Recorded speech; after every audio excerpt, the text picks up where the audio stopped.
ఎవడు Nalgonda clock tower centre లో helmet లేకుండా చౌరస్తలో తిరుగుతుండు? మహాప్రభు ఇతను నల్లగొండకే అందగా అనుకొని హెల్మెట్ పెట్టకుండా తిరుగుతున్నాడు. హెల్మెట్ ధరించిన తన నెత్తి పైన వెంట్రుకలు ఊడిపోతాయని చెప్పి అడ్డగిడ్డంగా తిరుగుతున్నాడు మహాప్రభు.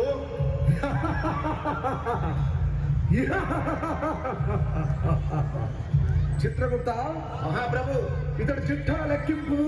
చిత్త మహాప్రభు.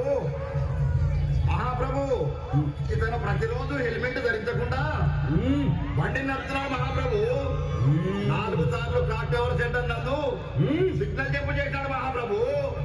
అంతేకాదు మహాప్రభు మద్యం తాగి ట్రాఫిక్ రూల్స్ అతిక్రమించి బండి నడుపుతున్నాడు మహాప్రభు. ఓయి మానవ, నీవిక మానవా, ఇక లాభం లేదు. నీపైన పాశం ప్రయోగించవలసిందే. ఎస్తబలితిరి మహాప్రభు. నల్గొండ జిల్లా ఎస్పీ గారు శ్రీ శరత్ చంద్ర పవార్ ఐపీఎస్ గారు అవగాహన కార్యక్రమాన్ని చేపడుతున్నారు. అల్లవివారైన కార్యక్రమాన్ని తీసుకొని ప్రజలంతా హెల్మెట్ ధరించాలని, హెల్మెట్ ధరించిన వారికి పెట్రోల్ పోయాలని పెట్రోల్ బంకులలో అవగాహన కార్యక్రమాలు పెట్టినా ఈ మానవులు మాత్రం అతిక్రమిస్తున్నారు. ఇతను శిక్షార్హుడే మహాప్రభు.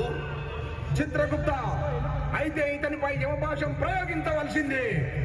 క్షమించు మహాప్రభు, ఈ రోజు నుండి మందు దాగి బండి నడపను, హెల్మెట్ లేని బండి నడపను మహాప్రభు. క్షమించండి స్వామి.